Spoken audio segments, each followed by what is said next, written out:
Bienvenidos a este recital poético que he titulado La magia de la lengua castellana, porque realmente, aparte del talento que han desarrollado nuestros poetas a lo largo de los siglos, nuestra lengua tiene unas grandes capacidades para la poesía. Es una lengua muy dúctil, tiene gran cantidad de vocabulario, tiene un equilibrio de vocales muy bonito entre todas las vocales, así como otras lenguas no lo tienen. El portugués tiene mucha A y mucha O, el italiano la E y la I. En el castellano todas las vocales están muy equilibradas y eso da una fonética y permite a los poetas hacer realmente cosas bellas que en otras lenguas son difíciles de hacer. Y por eso nosotros tenemos un acervo de poesía realmente valiosa. Voy a intentar haceros un recorrido rápido por la poesía de muchos siglos.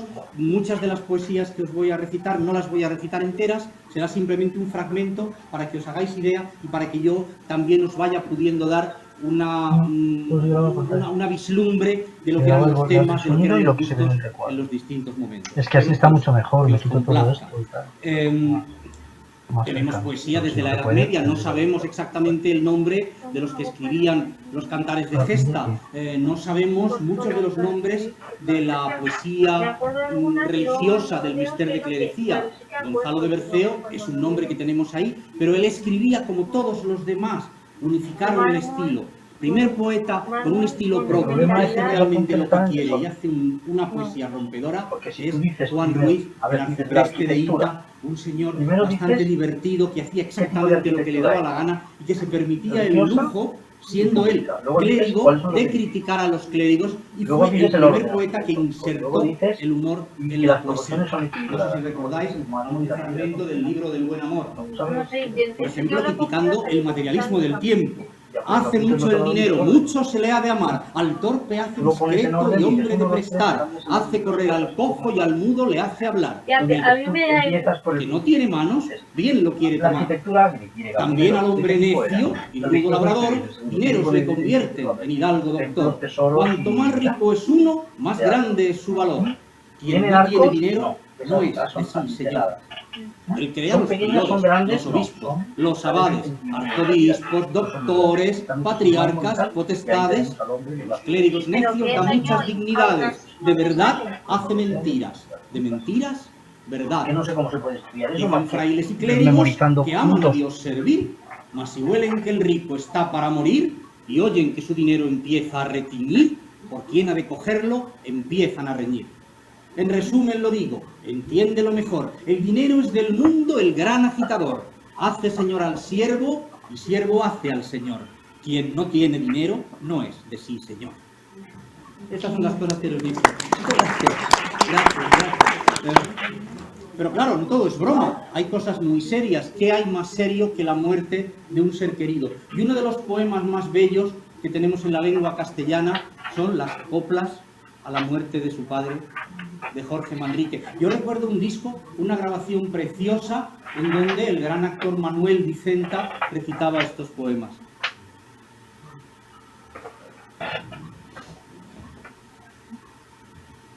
Recuerde el alma dormida, avive el seso y despierte contemplando cómo se pasa la vida, cómo se viene la muerte, tan callando. Cuán presto se va el placer, cómo después de acordado da dolor, cómo a nuestro parecer cualquiera tiempo pasado fue mejor. Pues si vemos lo presente como en un punto se ha sido y acabado, si juzgamos sabiamente, daremos lo no venido por pasado. No se engañe nadie, ¿no?, pensando que ha de durar lo que espera más que duró lo que vio, pues todo ha de pasar por tal manera. Nuestras vidas son los ríos que van a dar a la mar, que es el morir. Allí van los señoríos derechos, a se acabar y consumir. Allí los ríos caudales, allí los otros medianos y más chicos. Y llegados son iguales los que viven por sus manos y los ricos. Ve de cuán poco valor son las cosas tras que andamos y corremos, que en este mundo traidor, aun primero que muramos, las perdemos. Los placeres y dulzores de esta vida trabajada que tenemos no son sino corredores, y la muerte la celada en que caemos. No mirando nuestro daño, corremos a rienda suelta sin parar. Desde que vemos el engaño y queremos dar la vuelta, no hay lugar. El poema continúa y continúa. Al final de la Edad Media se recogen los romances, o sea, el principio del Renacimiento, estamos hablando ya del siglo XV, y todas las tradiciones medievales se recogen. Y ahí tenemos historias de valor, historias de amor, historias bastante escabrosas, historias de heroísmo. ¿Quién no recuerda ese poema, La jura en Santa Gadea, la historia del Cid, cuando hizo jurar al rey? En Santa Gadea de Burgos, lo juran los hijos de Algo, allí le toma la jura el Cid al rey castellano. Las juras eran tan fuertes que al buen rey ponen espanto sobre un cerrojo de hierro y una ballesta de palo. Villanos te maten, Alfonso, villanos, que no fidalgos, de las Asturias de Oviedo, que no sean castellanos, si tú fuiste o consentiste en la muerte de tu hermano. El rey se enfada. ¿Cómo se atreve este señor a hacerme jurar a mí? Se enfada, jura, porque lo tiene que hacer. Pero luego dice, vete de mis tierras, Cid, mal caballero probado, y no vuelvas más a ellas desde este día en un año. Pero el Cid tiene más honor que el rey, es más chulo que el rey, y dice, pláceme, dijo el buen Cid, pláceme, dijo de Grado, por ser la primera cosa que mandas en tu reinado, tú me destierras por 1, yo me destierro por 4. Fijaos el heroísmo. Historias de violencia. Gracias, no acabaríamos nunca. Perdón. Historias de violencia. Con el mundo medieval de los musulmanes, en el momento en que España está dividida. Paseábase el rey moro por la ciudad de Granada, desde la puerta de Elvira hasta la de Vivarrambla. Cartas le fueron venidas de que al ama era ganada. Las cartas echó en el fuego y al mensajero matara. ¡Ay de mi alama! Historias que nos cuentan cómo en aquella época importaba tanto la propia identidad, el propio lugar, el patriotismo, aunque fuera el patriotismo chico. Historias también de amor, pero no siempre de un amor lícito. No sé si conocéis, permitidme que os tutee, estamos todos aquí en familia, amantes todos de la literatura, el romance de Delgadina. 3 hijas tenía el rey, todas 3 como la plata, y la más pequeña de ellas, Delgadina, se llamaba. ¿Qué hace el rey? Requiere de amores a su hija. Es un amor incestuoso. Cuando la niña se niega, la encierra en una torre y no le da de comer y no le da de beber. Y la niña llora desde la ventana, padre, si es usted mi padre, por Dios, deme un vaso de agua, que el alma tengo en un hilo y la vida se me acaba. Y pide agua a sus hermanas no se la dan y al final muere de sed. Al final el rey va corriendo con el vaso de agua, cuando llega ya su hija ha muerto. Historias terribles, ¿no es así? Y otras historias de amor, la historia de Gerineldo. Amor entre clases sociales distintas. La princesa. Gerineldo, Gerineldo, mi camarero pulido, ¿quién te pudiera tener 3 horas a mi servicio? Gerineldo se asusta. Como soy vuestro criado, señora, burláis conmigo. No me burlo, Gerineldo, que de veras te lo digo. Gerineldo yace con la princesa, están dormidos. El rey llega, entra en la habitación, ve a los 2 dormidos y en vez de despertarlo deja entre ambos su espada. Y se queda fuera, esperando que Gerineldo salga. ¿De dónde vienes, Gerineldo? Tan triste y descolorido. Del jardín vengo, señor, de cortar flores y lirios, y la rosa más fragante mis colores ha comido. Dice, mientes, Gerineldo, que con la infanta has dormido. Testigo de ello mi espada, en su filo está el castigo. Gerineldo muere, obviamente. Fijaos que muchas veces la belleza del verso no nos deja entender exactamente lo que está sucediendo. Os voy a recitar un trozo de un poema que es precioso y a la vez ridículo. Dice, madrugaba el conde, ¿recordáis? Madrugaba el conde Olinos, mañanita de San Juan, a dar agua a su caballo a las orillas del mar. Mientras el caballo bebe, canta un hermoso cantar, las aves que van volando se detienen a escuchar. Bebe, mi caballo, bebe, Dios te me libre de mal, de los vientos de la tierra y de las furias del mar. Qué bonito, ¿verdad? Su verso es tan bonito que hasta las aves se paran a escuchar. ¿Y el caballo está bebiendo agua del mar? Por favor, se va a volver loco el caballo.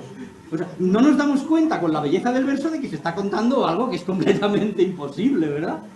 ¿A que no habías visto ese aspecto de este poema? El caballo bebiendo agua de mar. Bastante ridículo. Bien, el tema del amor no siempre es trágico, puede ser cómico. Voy a recitaros el romance de la Catalina. Muy famoso en esos tiempos. Estaba la Catalina sentadita en su balcón. Pasó por allí un soldado de buena o mala intención. Buenas tardes, Catalina, con usted durmiera yo.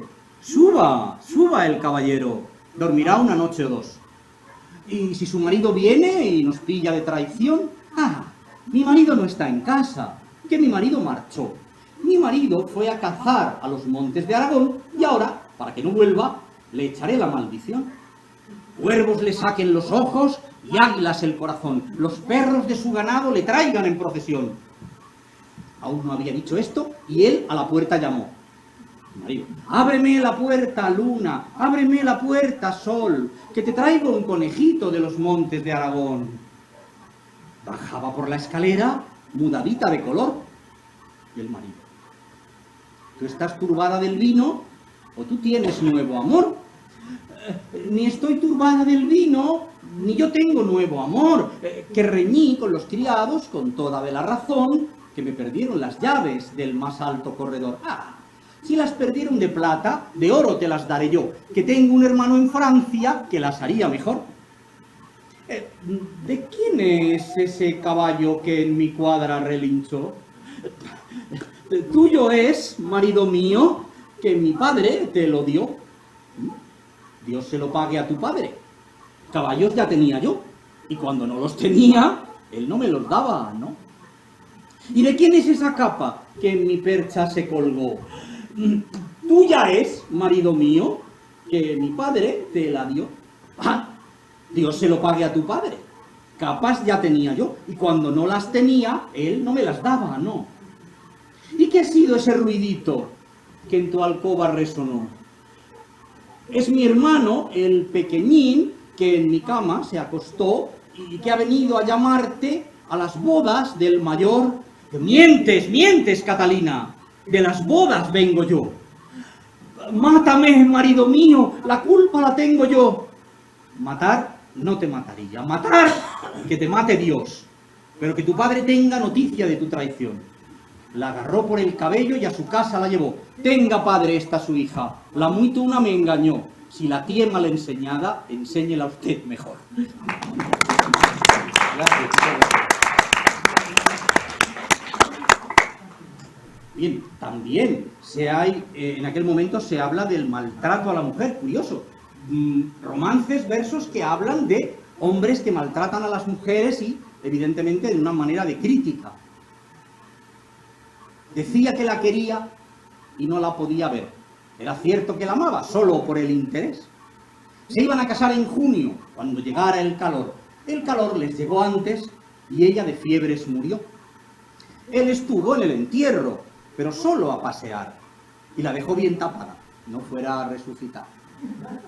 Derechita se fue al cielo a rendir cuentas a Dios, y como había sido buena, San Pedro la recibió. Él, en cambio, por sus obras mereció condenación, y con don Pedro Botero está a partir un piñón. La moraleja del cuento no la vayan a olvidar, y es que sálvese el que pueda, y el que no pueda, a callar. Bien, tenemos el Renacimiento, donde se adaptan sonetos italianos, ¿verdad? Sonetos fechos al itálico modo, que hace el Marqués de Santillana, se intenta adaptar. Tenemos también una corriente mística de poesía muy bella, que muchas veces no se entiende. Muchas veces no se entiende. Como aquel verso de San Juan de la Cruz, que habla del amado. Mil gracias derramando pasó por estos sotos con presura, y yéndolos mirando con sola su figura, vestidos los dejó de su hermosura. Versos muy bonitos, pero que muchas veces no sabemos qué es lo que quiere decir. De ahí una anécdota curiosa, que puede parecer un poco ofensiva, de una persona que estaba recitando este poema cortito tan famoso de Santa Teresa de Jesús. Y dice: vivo sin vivir en mí, y tan alta vida espero, que muero porque no muero. Y alguien dijo: la gallina, porque pensó que era una adivinanza. Bien, bien. Bromas aparte, tenemos grandes poetas en este momento, ¿no? Fray Luis de León, que exalta la vida campesina. Qué descansada vida la que huye del mundanal ruido y sigue la escondida senda por donde han ido los pocos sabios que en el mundo han sido. Exaltación de la vida de la aldea, lejos de las ciudades, lejos de la corte, lejos de las envidias y de las ambiciones. Llegamos a un momento estupendo de la literatura española, al barroco. Tenemos ahí autores maravillosos. Primero de ellos, Lope de Vega. Lope de Vega, que está considerado como un poeta y dramaturgo, un poeta serio, tiene la mayor parte de su producción basada en el humor. Es cierto que tiene poemas serios, poemas religiosos. ¿Qué tengo yo que mi amistad procuras? ¿Qué interés te sigue, Jesús mío, que a mi puerta, cubierto de rocío, pasas las noches del invierno oscuras? Sonetos religiosos muy bellos, pero en sus comedias y también en obras sueltas, crítica de muchas cosas. Por ejemplo, de algo que estaba influyendo mucho a la vida del siglo XVII español, la guerra, las guerras de religión.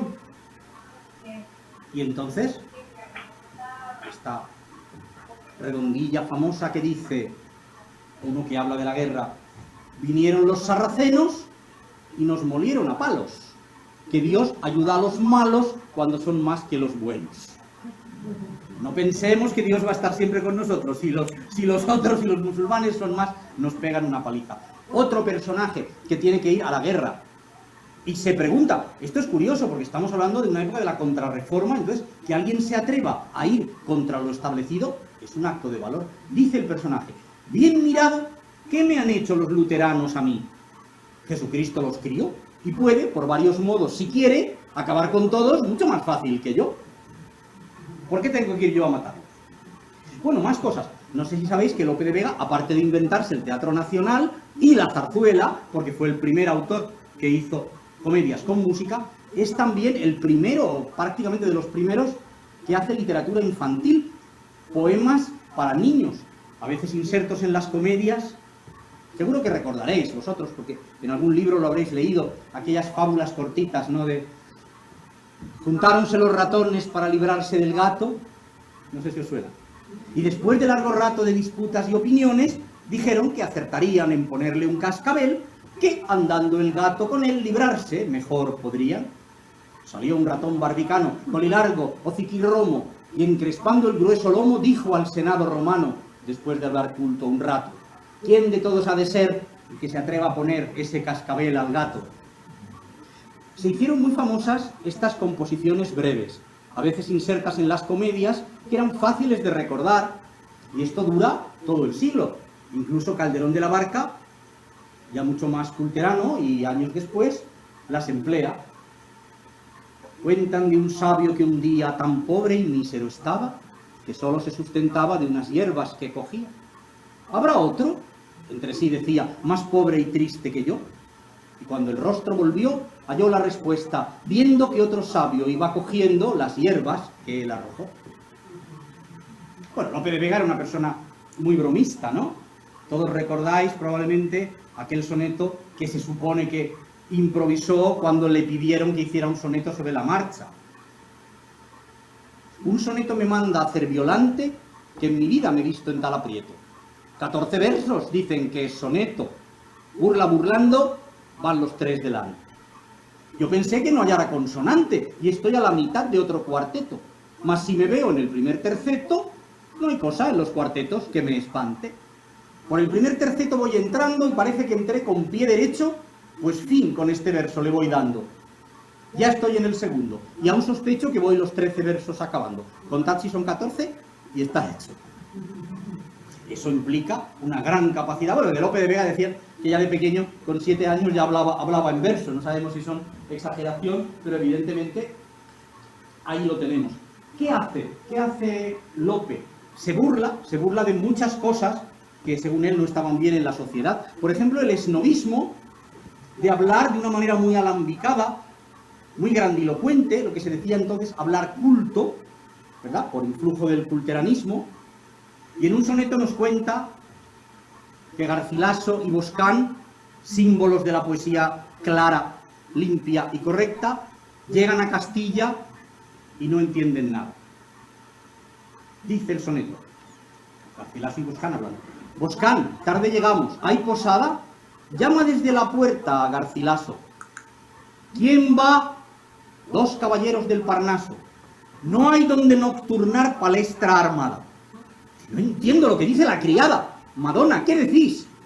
Que afecten paso, que ostenta limbos el mentido ocaso, y al sol despingen la porción rosada. Dice, mujer, ¿estás en ti? Negóse al tino el ambulante huésped. Dice, por Dios, que en tan poco tiempo lengua tal entre cristianos haya. Dice, Boscán, perdido habemos el camino, preguntad por Castilla, que o estoy loco o aún no hemos salido de Vizcaya. Lope tuvo sus peleas literarias con Góngora. Lope era el estilo claro, Góngora era, ahora lo veremos, el estilo confuso. Góngora se llamaba a sí mismo el cisne del Betis, por su elegancia, y llamaba a Lope el pato de la guachirle castellana, ¿no? Tenían su rivalidad la escuela de poesía andaluza y la escuela castellana. Y entonces Lope contesta burlándose de los tópicos de la literatura gongorina, que tenía, por ejemplo, siempre la costumbre de hacer hipérbaton, ¿verdad?, de cambiar el orden de las palabras y poner el verbo al final y hacer unas cosas raras. Y entonces Lope, en una comedia, en un soneto, se burla de esta costumbre de cambiar el orden de las palabras y dice: Inés, tus bellos ya me matan ojos y al alma roban pensamientos mía, desde aquel triste que te vieron día, no tan crueles por mi causa enojos. Tus cabellos, prisiones de amor, rojos, con tal me hacen vivir melancolía, que esta fiera en mis lágrimas porfía, dará de mis la cuenta a Dios despojos. ¿Verdad? Coge la lengua y le da la vuelta para burlarse, porque es lo que le gustaba, es lo que hacía en aquella época. Se idealizaba todo, se escribían versos, amadas imaginarias, muy elegantes, que se llamaban Belisa, se llamaban Filis, Amarilis. Él se busca una amada imaginaria y le dice, mi amada imaginaria se llama Juana, que era un nombre bastante común en aquella época, como lo ha sido después.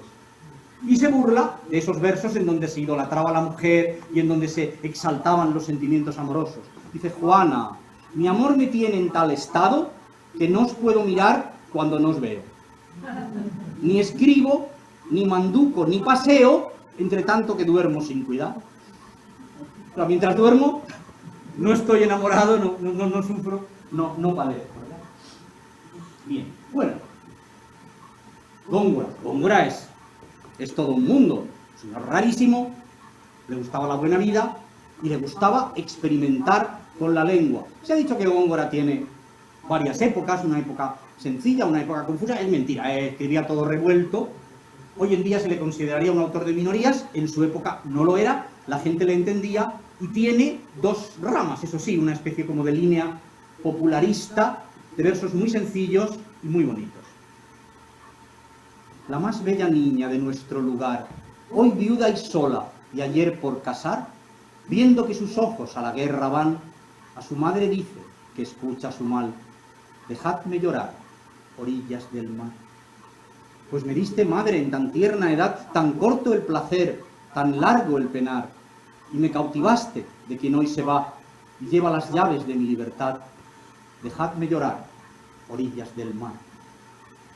Poesías sencillas, todo el mundo las entiende, pero luego tiene también, evidentemente, la otra parte. Cuando, para decir una cosa sencilla, lo alambica de tal manera que tienes que prácticamente descifrarlo. Como el inicio de las soledades, que dice: era del año la estación florida en que el mentido robador de Europa, media luna las armas de su frente y el sol todos los rayos de su pelo, luciente honor del cielo, en campos de zafiro pace estrellas. ¿Qué quiere decir aquí? Quiere decir, el día 22 de abril, para decir el día 22 de abril, hace una parrafada así de larga. Era del año la estación florida, la primavera, en que el mentido robador de Europa, ¿quién es el mentido falso robador de Europa? ¿Quién raptó a la ninfa Europa? Júpiter. ¿Cómo?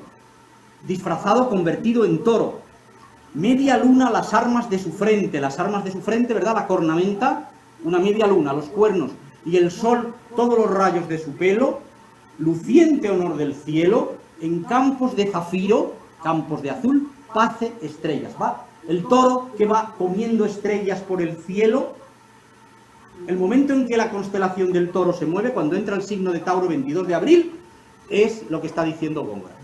Y luego la gente dice, igual le pagaban por palabras, y por eso lo hacía mucho más largo. Bueno, era un señor que evidentemente, por lo que sabemos, era religioso, no parece que tuviera ningún interés en la religión, escribe poemas de amor, no se sabe que se enamorara nunca, pero es igual, escribe con gran belleza. Y increpa al dios del amor, a Cupido. Ciego que apuntas y atinas, caduco dios y rapaz, vendado que me has vendido y niño mayor de edad. Por el alma de tu madre, que murió siendo inmortal de envidia de mi señora, que no me persigas más. Déjame en paz, amor tirano, déjame en paz. Amadores desdichados que seguís milicia tal, decidme, ¿qué buena guía podéis de un ciego sacar? ¿De un pájaro? ¡Qué firmeza! ¡Qué esperanza de un rapaz! ¡Qué galardón de un desnudo! ¿De un tirano? ¡Qué piedad! Déjame en paz, amor tirano, déjame en paz. Y exaltación de la buena vida también. Traten otros del gobierno del mundo y sus monarquías, mientras gobiernan mis días mantequillas y pan tierno. Y en las mañanas de invierno, naranjada y aguardiente, y ríase la gente.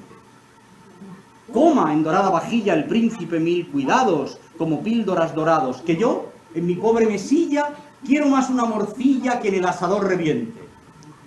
Y ríase la gente. Pues amor es tan cruel, que de Píramo y su amada, hace tálamo una espada, dos se juntan ella y él. Sea mi tisbe un pastel y la espada sea mi diente. Y ríase la gente. Este señor experimenta, dice, ¿qué cosas se pueden hacer con la lengua? Bueno, puedes mezclar lengua. Tiene un soneto que tiene una línea en castellano, una línea en latín, una línea en italiano, una línea en portugués. Las tablas del bajel despedazadas, signum naufragi, pium et crudele, del tiempo sacro con le rotte vele, ficara unas paredes penduradas. Y dices, ¿para qué? ¿Qué necesidad hay? Ninguna, simplemente es una exhibición de, mira, esto se puede hacer. Las lenguas permiten esto. Vamos a crear belleza, aunque realmente no estemos diciendo nada, para hablar de un naufragio. Y, sí, un soneto muy bello, por lo menos a mí me gusta mucho, que os voy a recitar, dedicado a una joven a la que vio desde niña, cuando era muy bella, como niña, y luego la volvió a ver ya de mayor. ¿Qué dice? Si amor, entre las plumas de tu nido prendió mi libertad, ¿qué hará ahora que en tus ojos, bellísima señora, armado vuela, ya que no vestido? Entre las violetas fui herido del áspid que hoy entre los lilios mora. Igual fuerza tenías, siendo la aurora, que ya como sol tienes bien nacido. Saludaré tu luz con voz doliente, cual tierno ruiseñor en prisión dura despide quejas, pero dulcemente. Diré cómo de rayos coronada vi tu frente, y que hace tu hermosura cantar las aves y llorar la gente. ¿Y qué viene después de Góngora? Pues bueno, pues su archienemigo, Quevedo, se llevó muy mal con Góngora a nivel personal, también estilísticamente. Góngora era el culteranismo, ¿verdad? La belleza de la forma. Quevedo era el conceptismo, las ideas mezcladas, muy pocas palabras, mucho sentido en muy pocas palabras. Y también era una mala persona. Compró la casa donde vivía Góngora alquilado para echarle a la calle. porque no podía pagar y le echó directamente. Entonces Quevedo, un gran poeta, por supuestísimo, bellísima persona, no tanto. No tanto. Pero sí supo criticar también muchos males de los de su tiempo. El materialismo. Madre, yo al oro me humillo, él es mi amante y mi amado, pues de puro enamorado de continuo anda amarillo, que pues dobló no sencillo, hace todo cuanto quiero, poderoso caballero es, don dinero. Nace en las Indias honrado, donde el mundo le acompaña, viene a morir en España y es en Génova enterrado. Y pues quien le trae al lado es hermoso, aunque sea fiero, poderoso caballero es don dinero. Es galán y es como un oro, tiene quebrado el color, persona de gran valor, tan cristiano como moro, y pues da y quita el decoro y quebranta cualquier fuero, poderoso caballero es don dinero. ¿Qué hace Quevedo? Concentra en pocas palabras mucho sentido. Tenemos que descifrarlo. Está en la cárcel y escribe: zambuzado en un banasto me tiene su majestad en un callejón Noruega aprendiendo a gavilán. En un callejón Noruega. ¿En un callejón Noruega qué quiere decir? Un callejón, sitio cerrado, donde hace mucho frío, como en Noruega. Aprendiendo a gavilán, aprendiendo, intentando escaparme, aprendiendo a huir, aprendiendo a volar como el gavilán vuela. Tienes que hacer un esfuerzo realmente para entenderlo. Parióme adrede mi madre, ojalá no me pariera. Esto suena a un monólogo de Gila, ¿verdad? Parióme adrede mi madre, ojalá no me pariera, aunque estaba, cuando lo hizo, de gorja naturaleza. Estaba borracha cuando me parió. Pero también hace, evidentemente, crítica social, crítica política. Bueno, al final, sabéis que acabó en la cárcel. Criticó en una décima al conde duque de Olivares. Dice: ¿qué culpa al conde le dan, sea verdad o sea patraña, en la perdición de España? La que al conde, don Julián, muchos afirmado han en varios juicios severos, que a España 2 condes fieros han causado eternos lloros, uno metiendo los moros y otro sacando dineros. Y critica la manera en que el conde duque de Olivares pues robó en aquel momento. Y critica también las profesiones, a los abogados, a los taberneros que mezclan agua, a todo tipo, a los médicos. Tiene un romance muy curioso. Pues me hacéis casamentero, Ángela de Mondragón, escuchad de vuestro esposo las grandezas y el valor. Él es un médico honrado por la gracia del Señor, que tiene muy buenas cuentas en el cambio y el bolsón.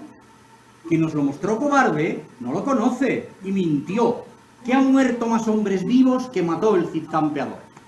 En entrando en una casa tiene tal reputación que luego dicen los niños: Dios perdone al que murió.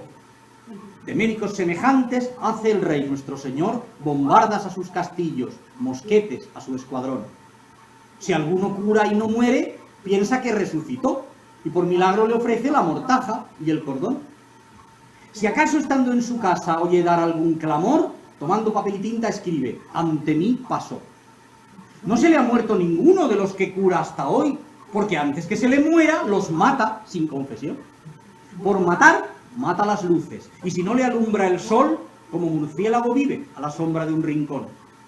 Su mula, aunque no está muerta, no penséis que se escapó, que está matada, de suerte que le viene a ser peor. No come por engordar, ni por el dulce sabor, sino por matar el hambre, que es matar su inclinación. Él, que se ve tan famoso y en tan buena estimación, atento a vuestra belleza, se ha enamorado de vos.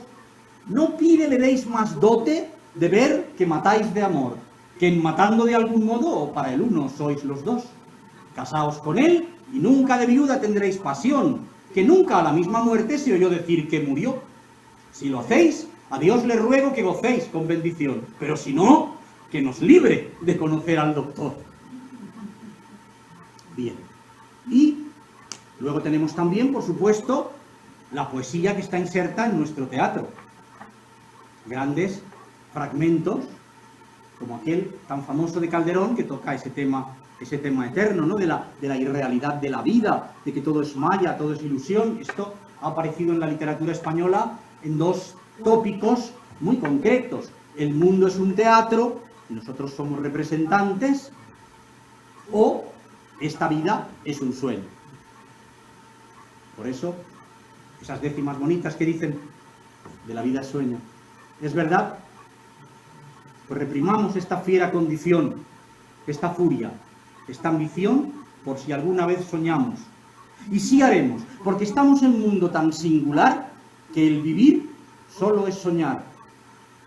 Y la experiencia me enseña que el hombre que vive sueña lo que es hasta despertar. Sueña el rey que es rey y vive en este engaño mandando, disponiendo y gobernando. Y el aplauso que recibe prestado en el viento escribe y en cenizas le convierte la muerte. Desdicha fuerte. Que hay quien pretenda reinar viendo que ha de despertar en el sueño de la muerte. Sueña el rico en su riqueza que más cuidados le ofrece. Sueña el pobre que padece su miseria y su tristeza. Sueña el que a medrar empieza, sueña el que agravia y pretende, sueña el que engaña y ofende, y en el mundo, en conclusión, todos sueñan lo que son, aunque ninguno lo entiende. Yo sueño que estoy aquí de estas prisiones cargado, y soñé que en otro estado más lisonjero me vi. ¿Qué es la vida? Un frenesí. ¿Qué es la vida? Una ilusión, una sombra, una ficción. Y el mayor bien es pequeño, que toda la vida es sueño, y los sueños...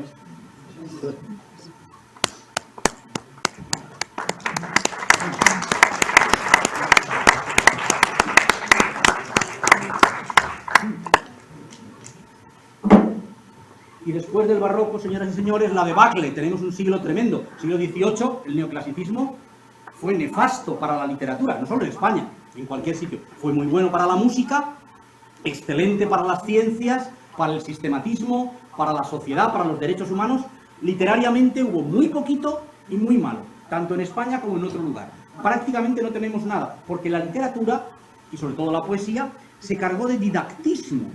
Las cosas tenían que ser útiles, tenían que ser cotidianas, no se buscaba la belleza, no se buscaba la fantasía, no se buscaban mundos exóticos, ni situaciones extremas, no se buscaba el heroísmo. Entonces tenemos realmente muy poco, muy poco.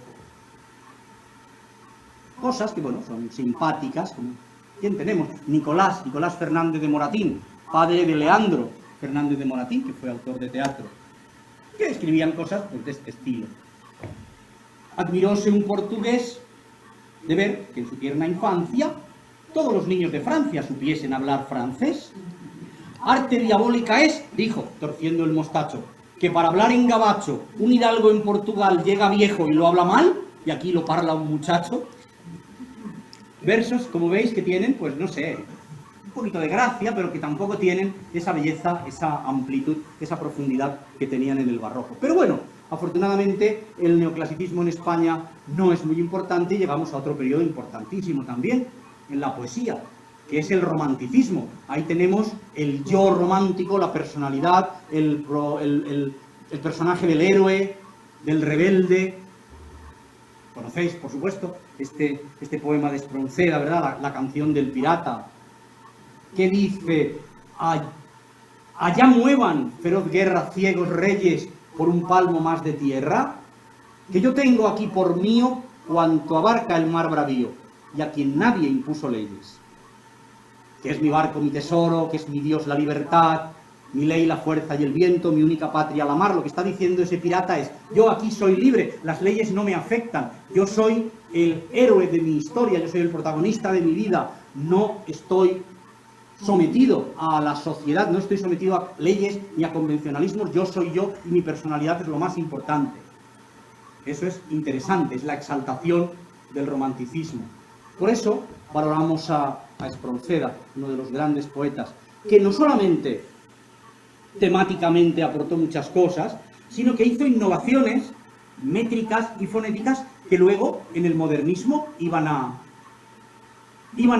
volverse a poner de moda y que se adjudican a autores modernistas y se dice: esto es un invento de Rubén Darío. No, ya lo tenemos en Espronceda. Por ejemplo, la combinación de endecasílabos que acaban en una palabra llana y el siguiente que acaba en una palabra aguda. Eso da una musicalidad. Por ejemplo, también hablando de rebeldías, el canto del cosaco. ¡Hurra, cosacos del desierto! ¡Hurra! La Europa os brinda espléndido festín. Sangrienta charca sus campiñas sean, de los grajos su ejército botín. ¡Hurra! ¡A caballo, hijos de la niebla! ¡Suelta la rienda a combatir volad! ¿Veis esas tierras fértiles? Las puebla gente opulenta, afeminada ya. Nuestros sean su campo y sus placeres. Gocemos de ese campo y de ese sol. Son sus soldados menos que mujeres. Sus reyes viles mercaderes son. ¡Hurra, cosacos del desierto! ¡Hurra! Europa os brinda espléndido botín. Sangrienta charca sus campiñas sean. De los grajos su ejército festín. ¿Veis? Aparte del contenido, la musicalidad, ¿verdad? Que te lleva, que te exalta. Y otro invento que hace Espronceda es unir el contenido con la forma. En El estudiante de Salamanca nos cuenta al final del poema que un personaje muere, poco a poco su vida se va extinguiendo hasta que se acaba. ¿Y qué hace para contárnoslo de una manera más intensa? Va utilizando métodos cada vez más cortos, un octosílabo, un heptasílabo, hexasílabo, hasta que al final el verso va desapareciendo. Tan dulce suspira la lira que hirió del blando concento del viento la voz, leve, breve, son. Y acaba en un monosílabo, indicando que la vida se ha escapado de ese cuerpo. Otro gran poeta, Zorrilla, que explora todos los elementos exóticos de la literatura. En el caso español, pues de nuestro pasado de conflicto y también amistad y también relación con el mundo árabe, su poema Oriental, que no sé si os suena y que a mí me gusta mucho. Corriendo van por la vega a las puertas de Granada, hasta 40 gomeles y el capitán que los manda. Al entrar en la ciudad, parando su yegua blanca, dice este a una mujer que entre sus brazos lloraba: enjuga el llanto, cristiana, no me atormentes así, que tengo yo, mi sultana, un nuevo Edén para ti. Tengo un palacio en Granada, tengo jardines y flores, tengo una fuente dorada con más de 100 surtidores. Y en la vega del Genil tengo parda fortaleza, que será reina entre 1000 cuando encierre tu belleza. Y sobre toda la orilla extiendo mi señorío, ni en Córdoba ni en Sevilla hay un parque como el mío. Allí la altiva palmera y el encendido granado, junto a la frondosa higuera, cubren el valle y collado.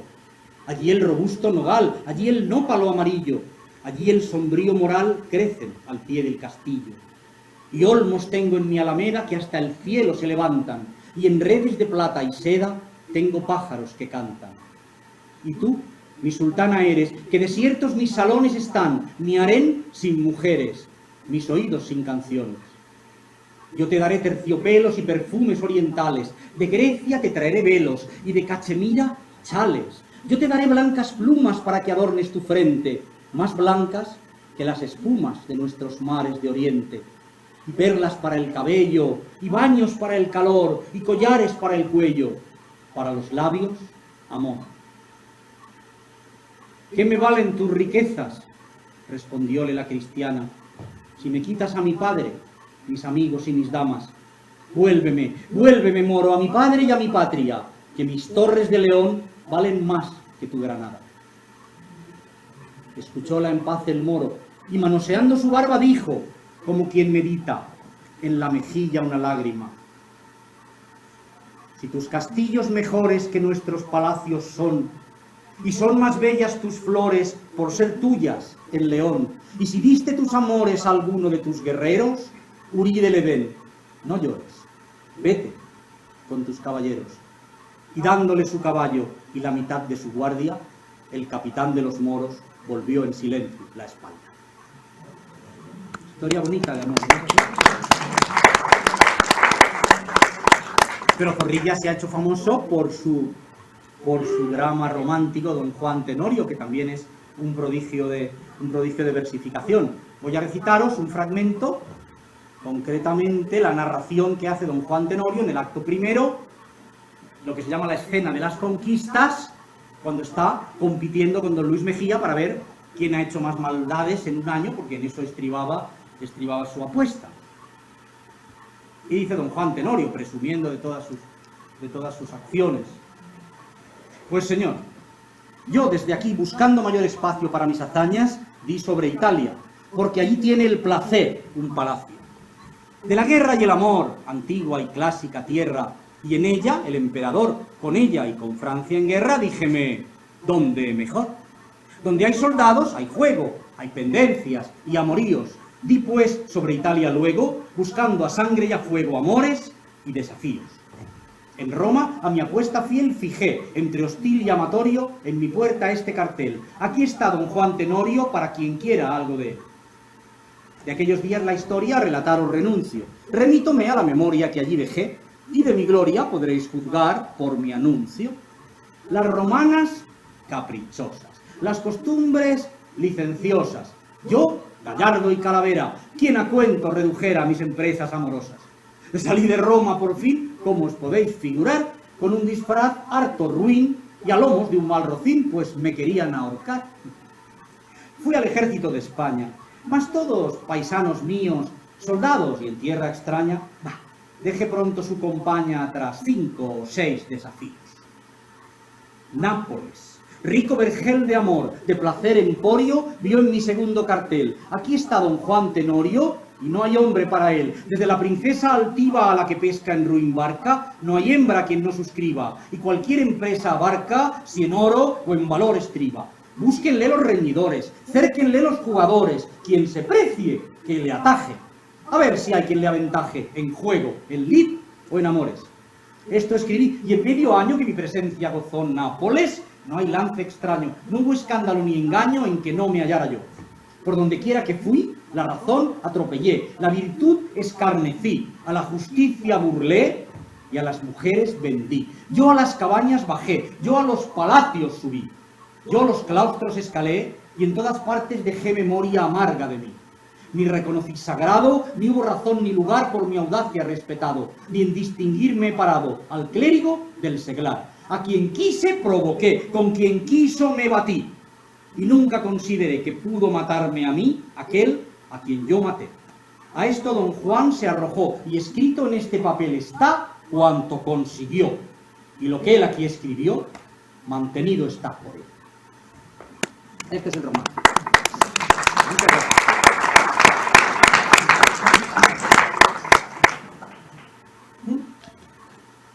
Tenemos, por supuesto, también a Gustavo Adolfo Bécquer, que no os lo voy a recitar porque ya os lo sabéis de memoria mucho mejor que yo, ¿verdad?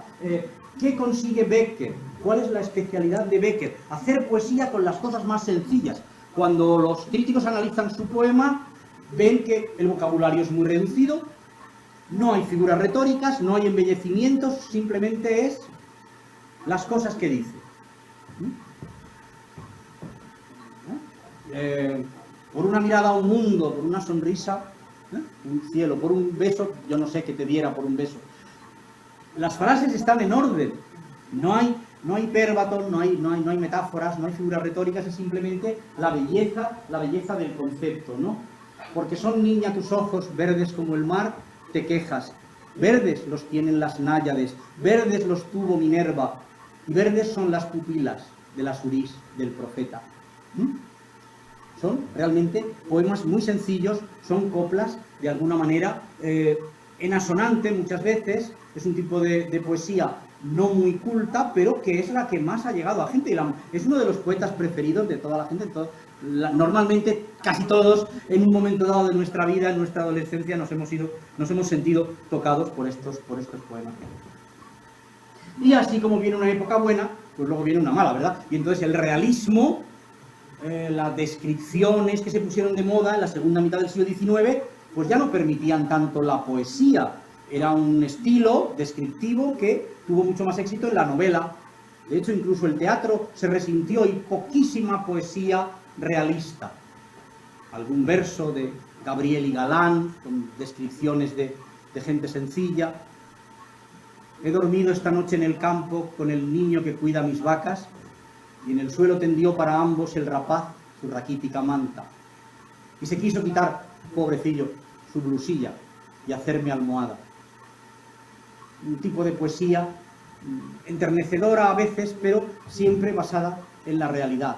O directamente artificial, como pudieron ser las doloras y las humoradas de Campoamor, que no eran nada más que pareados. Las hijas de las madres que amé tanto me miran hoy como si fuera un santo. Bueno, pues son cosas que tienen pues un valor reducido.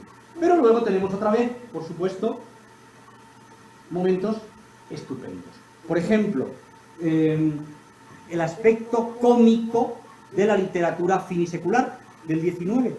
Generalmente cuando hablamos de la generación del 98 estamos pensando en gente muy seria que reflexiona sobre la decadencia de España, sobre su campo, sobre su historia, pero hay, junto con esta tendencia, hay también una literatura cómica, hay una generación cómica del 98 que se dedicaron al teatro y también empezaron a insertar el humor en la poesía. Voy a recitaros un verso supuestamente cómico de Joaquín Abati que se llama El conde Sisebuto, y es una historia un poco trágica en el medievo, seguro que os suena. A 20 leguas de Pinto y a 30 de Marmolejo existe un castillo viejo que edificó Chindasvinto.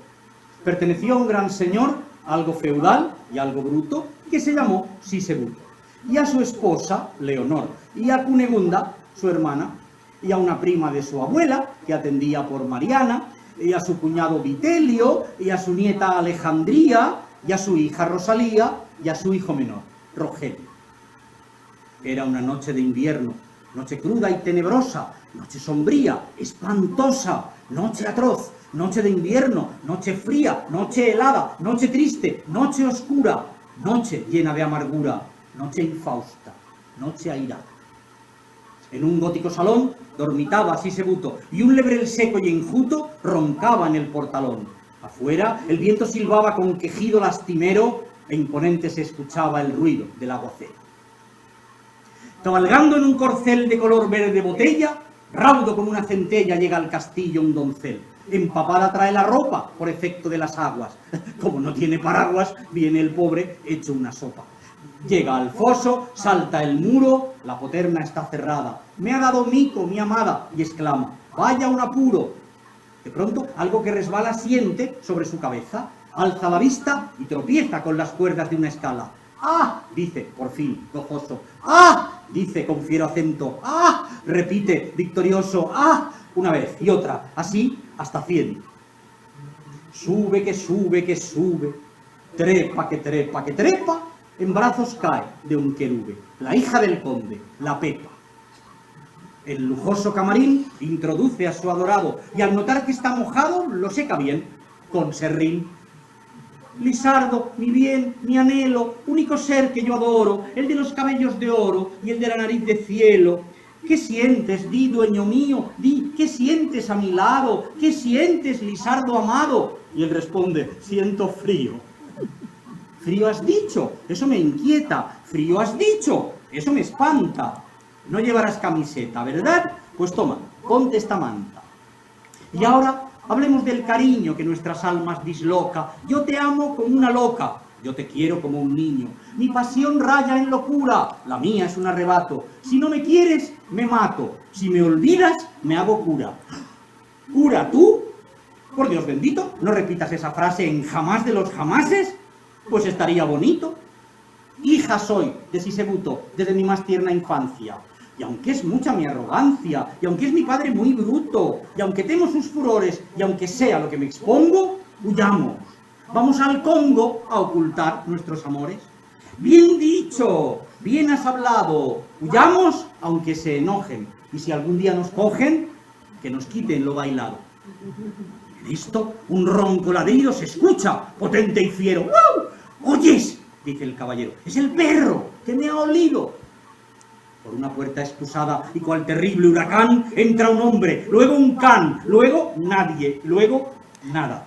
¡Hija infame!, ruge el conde. ¿Qué haces con este señor? ¿Dónde has dejado tu honor? Dime, ¿dónde? Y a ti, villano antipático, repara cómo señalo tu cara con los dedos de mi mano. ¡Guas! Y enarbolando un puñal, de un solo golpe certero, le clavó el cortante acero junto a la espina dorsal.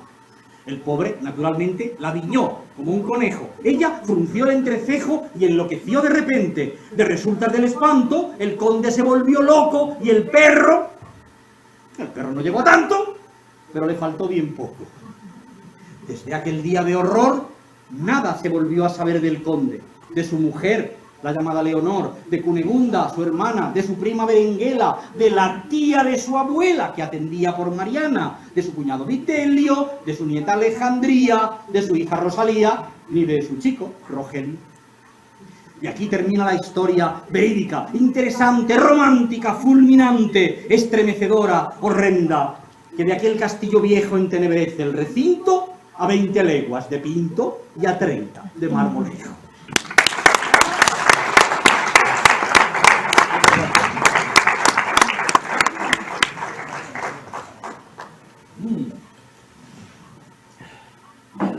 Tenemos el modernismo a principios de siglo, una recapitulación de todos los elementos estéticos del romanticismo, del barroco, de la Edad Media, unidos para crear belleza.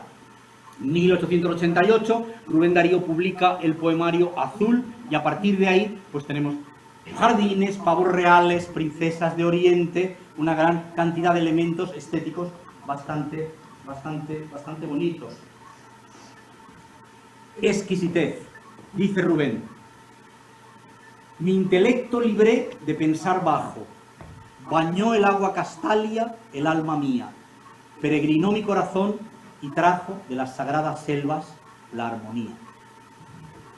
Exquisitez, ¿verdad? Y, por supuesto, emociones. Juventud, divino tesoro, ya te vas para no volver. Cuando quiero llorar, no lloro, y a veces lloro sin querer. En vano busqué a la princesa que estaba triste de esperar. La vida es dura, amarga y pesa. Ya no hay princesa que cantar. Pero a pesar del tiempo terco, mi sed de amor no tiene fin. Con los cabellos grises me acerco al jardín. Juventud, divino tesoro, ya te vas para no volver. También musicalidad, empleo de versos griegos, versos largos que dan ese elemento de musicalidad al poema. Ya viene el cortejo, ya se oyen los claros clarines, la espada se anuncia con vivo reflejo, ya viene, oro y hierro, el cortejo de los paladines, ya pasa debajo los arcos ornados de blancas Minervas y Martes. Fijaos qué verso tan largo, es un solo verso. Ya pasa delante los arcos ornados de blancas Minervas y Martes. Pie, repetición, ¿verdad? Ritmo, musicalidad en el poema. Amplitud, innovación del modernismo, pues por ejemplo coger el soneto, que suele tener 11 sílabas, y hacerlo alejandrino, y hacerlo de 14.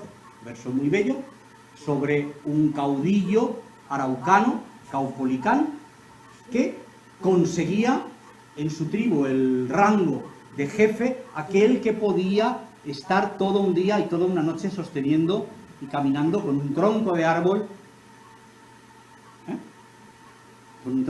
levantado. Es algo formidable que vio la vieja raza, robusto tronco de árbol al hombro de un campeón salvaje y aguerrido, cuya fornida maza blandiera el brazo de Hércules o el brazo de Sansón. Por casco sus cabellos, su pecho por coraza, pudiera tal guerrero de Arauco en la región, lancero de los bosques, Nembrot que todo caza, desjarretar un toro o estrangular un león. Anduvo, le vio la luz del día, le vio la tarde pálida, le vio la noche fría, y siempre el tronco de árbol a cuestas del titán. El toqui clama la conmovida casta, anduvo, la aurora dijo basta, e irguióse el alta frente del gran caupolicán. Musicalidad. Tenemos, por supuesto, a los poetas de la generación del 98, y algunos que están un poco aquí y un poco allá. Tenemos, por ejemplo, el caso curioso de dos poetas que son Manuel Machado, Antonio Machado. Antonio Machado, sabéis que se adscribió a la generación del 98, tenía un tipo de poesía, mientras que Manuel pues tenía uno completamente distinto. Él exploró los elementos exóticos también del pasado español. Temas recurrentes, como el tema del Cid. El ciego sol se estrella en las duras aristas de las armas, llaga de luz los pechos y espaldares, y flamea en las puntas de las lanzas. El ciego sol, la sed y la fatiga, por la terrible estepa castellana al destierro con 12 de los suyos, polvo, sudor y hierro, el Cid cabalga. Elementos estéticos, ¿verdad? Visualizamos aquí el sol, visualizamos el calor, y eso es lo que se pretende. Y por supuesto, una visión romántica de ese pasado y de nuestro origen. También de Manuel Machado. Yo soy como las gentes que a mi tierra vinieron. Soy de la raza mora, vieja amiga del sol, que todo lo ganaron y todo lo perdieron.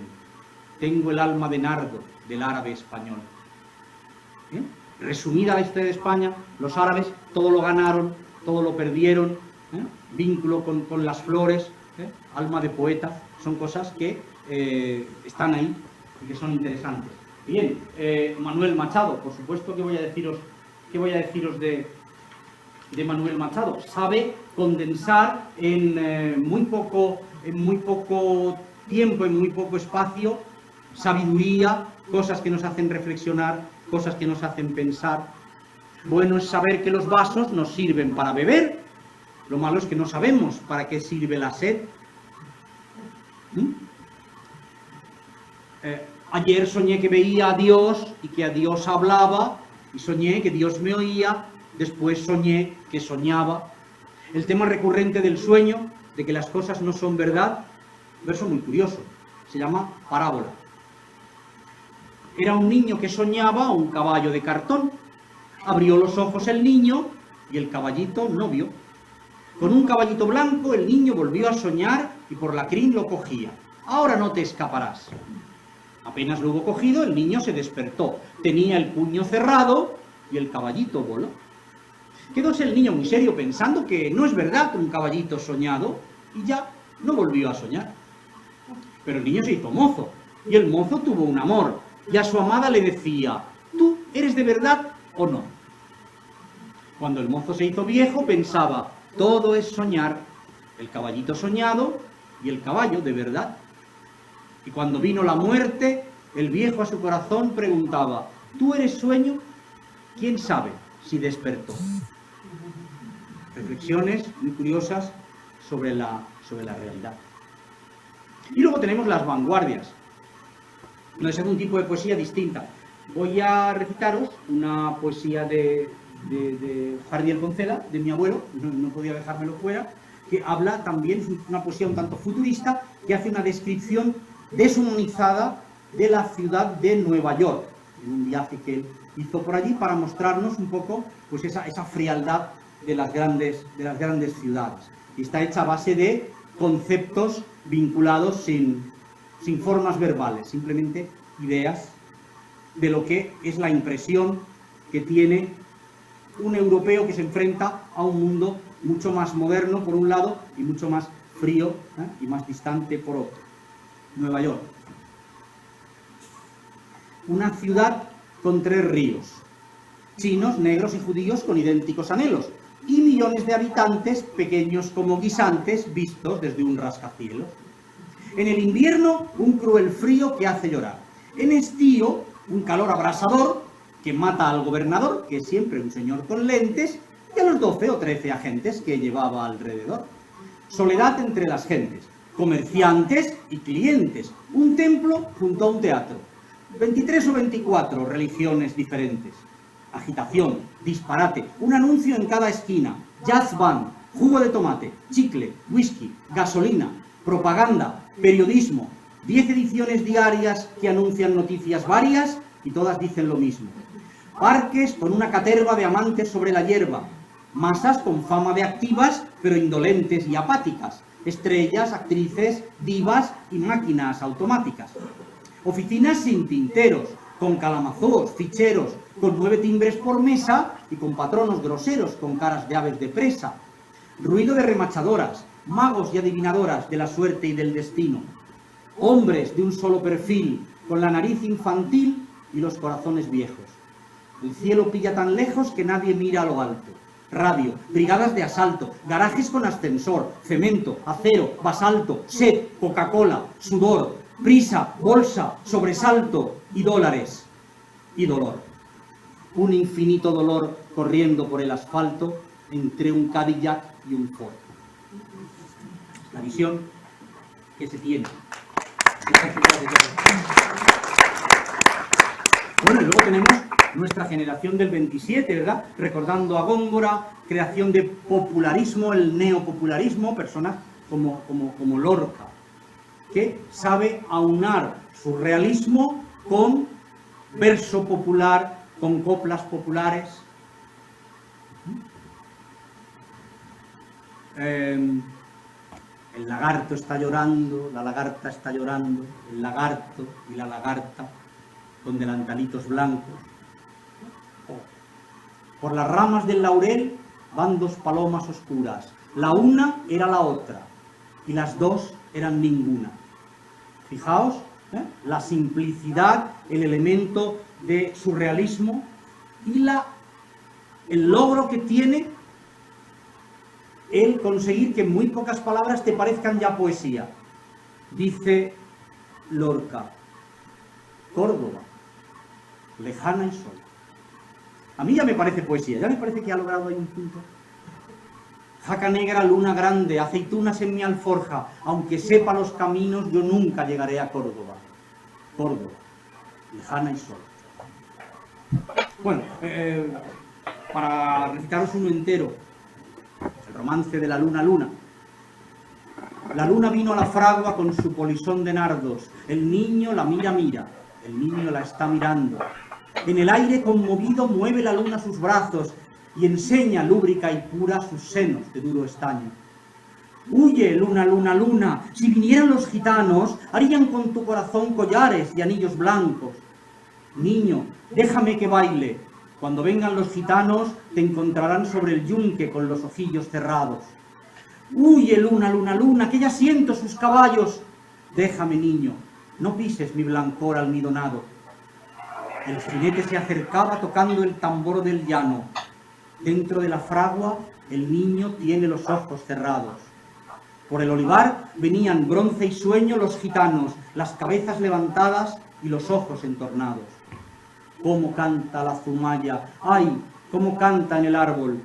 Por el cielo va la luna con un niño de la mano. Dentro de la fragua lloran dando gritos los gitanos. El aire la vela, el aire la está velando. Otros poetas estupendos tenemos también.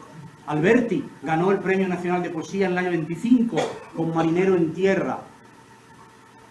El mar, la mar, el mar, solo la mar. ¿Por qué me trajiste, padre, acá, a la ciudad? ¿Por qué me desenterraste del mar? En sueños, la marejada le tira del corazón, se lo quisiera llevar. Un marinerito en tierra dice al aire este lamento. ¡Ay, mi blusa marinera! ¿Cómo me la hinchaba el viento cuando estaba en la escollera? Cosas simples. Y también sentidos profundos en Alberti, sobre el sentido de las palabras, que va a ser el tema principal de la poesía en el siglo XX. Cuando tanto se sufre sin sueño y por la sangre, se siente que palpita solamente la rabia, y en los tuétanos tiembla despabilado el odio, y en las médulas arde continua la venganza. Las palabras entonces no sirven, son palabras, manifiestos, artículos, comentarios, discursos, humaredas perdidas, neblinas estancadas. Qué dolor de papeles que ha de barrer el viento, qué tristeza de tinta que ha de borrar el agua. Las palabras entonces no sirven, son palabras. Ahora sufro lo pobre, lo mezquino, lo triste, lo desgarrado y muerto que tiene una garganta, cuando desde el abismo de su idioma quisiera gritar lo que no puede por imposible y calla. Siento esta noche heridas de muerte las palabras. Y luego, por supuesto, tenemos a aquellos poetas que sufrieron la guerra civil, que tuvieron que ir al exilio y que reflejaron en su poesía esta idea, ¿no?, de hemos sido una generación que nos hemos tenido que exiliar. Por ejemplo, León Felipe, que dice: hermano, tuya es la hacienda, la casa, el caballo y la pistola, mía es la voz antigua de la tierra. Tú te quedas con todo y me dejas desnudo y errante por el mundo, pero yo te dejo mudo, mudo. ¿Y cómo vas a recoger el trigo y a alimentar el fuego si yo me llevo la canción? Y luego, por supuesto, tenemos otro tipo de composiciones después de la guerra. Pues tenemos poetas que inciden, por ejemplo, en los temas infantiles, como puede ser Gloria Fuertes, ¿verdad?, que lleva el cuento y el lenguaje infantil a niveles poéticos por su simplicidad. Érase una vez un lobito bueno al que maltrataban todos los corderos, y había también un príncipe malo y una bruja hermosa y un pirata honrado. Todas estas cosas había una vez, cuando yo soñaba un mundo al revés. ¿Qué valor tiene esto poéticamente? Tiene el valor de enseñar a los niños la poesía desde pequeños, que ya les guste, que ya estén acostumbrados a ella, con un verso sencillo que les ha hecho gracia, que les ha gustado, que lo pueden entender, que lo pueden memorizar. O sea que no podemos de alguna manera menospreciar esta poesía porque es muy sencilla, porque ese es su objetivo. Otro villancico de Gloria Fuertes. Ya está el niño en el portal que nació en la portería. San José tiene taller y es la portera María. Vengan sabios y doctores a consultarle sus dudas. El niño sábelo todo, está sentado en la cuna. Dice que pecado es hablar mal de los vecinos y que pecado no es besarse por los caminos. Que se acerquen los pastores, que me divierten un rato, que se acerquen los humildes, que se alejen los beatos. Que venga la Magdalena, que venga San Agustín, que esperen los Reyes Magos, que les tengo que escribir. Poco a poco. Y también, por supuesto, poesía en donde se critica el materialismo del tiempo. Este es uno de los temas recurrentes. Por ejemplo, no sé si recordáis aquel poema de José Agustín Goytisolo. Me lo decía mi abuelito, me lo decía mi papá, me lo dijeron muchas veces y lo he olvidado muchas más. Trabaja, niño, no te pienses que sin dinero vivirás. Junta el esfuerzo y el ahorro, ábrete paso. Ya verás cómo la vida te depara nuevos momentos. Te alzarás sobre los pobres y mezquinos que no han sabido descollar. La vida es lucha despiadada, nadie te ayuda, así nomás. Y si tú solo no adelantas, te irán dejando atrás, atrás. Venga, muchacho, dale duro. La tierra toda, el sol y el mar son para aquellos que han sabido sentarse sobre los demás. Me lo decía mi abuelito, me lo decía mi papá, me lo dijeron muchas veces y lo he olvidado muchas más. Y bueno, para ir acabando, también el sentir de la patria, la necesidad del cambio. Tenemos un poeta que expresa todo eso muy bien, que es Blas de Otero, y tenemos otro también que es Gabriel Celaya, que en los años 50 pues explicaron un poco toda esta necesidad de cambio que ya se estaba viviendo en aquella sociedad, ¿no? Un poema interesante de Celaya que se llama España en marcha, que dice: nosotros somos quien somos, basta de historias y cuentos, allá los muertos, que entierren como Dios manda a sus muertos. Ni vivimos del pasado, ni damos cuerda al recuerdo. Somos pura y fresca, un agua que atropella sus comienzos. Somos un ser que se crece, somos un río revuelto. Somos el nombre temible de un corazón no resuelto. Somos bárbaros, sencillos, somos la muerte al oivero que nunca logró mostrarse puro, entero y verdadero. A la calle, que ya es hora de mostrarnos a cuerpo y decir que pues vivimos, anunciamos algo nuevo. De alguna manera está incitando al cambio, incitando a la rebeldía. Y ya, para acabar este recital, voy a insertar una pequeña poesía que habla precisamente de la poesía. Y que dice: cuando ya nada se espera personalmente exaltante, y se palpita y se vive más allá de la conciencia, ciegamente existiendo, fieramente afirmando, como un pulso que golpea las tinieblas. Cuando se miran de frente los vertiginosos ojos claros de la muerte, se dicen las verdades, las bárbaras, terribles, amorosas crueldades. Porque vivimos a golpes, porque apenas si nos dejan decir que somos quien somos, nuestros cantares no pueden ser sin pecado un adorno. Estamos tocando el fondo. Poesía para el pobre. Poesía necesaria como el pan de cada día, como el aire que exigimos 13 veces por minuto, para ser, y en tanto somos, dar un sí que glorifica. Maldigo la poesía concebida como un lujo cultural por los neutrales, que lavándose las manos se desentienden y evaden. Maldigo la poesía del que no toma partido hasta mancharse. No es una poesía gota a gota pensada, no es un bello producto, no es un fruto perfecto, es lo más necesario, lo que no tiene nombre. Son gritos en el cielo y en la tierra son actos.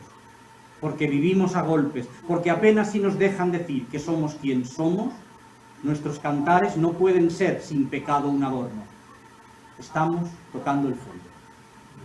El título de la poesía es La poesía es un arma cargada de futuro. Y esto es todo. Muchas gracias.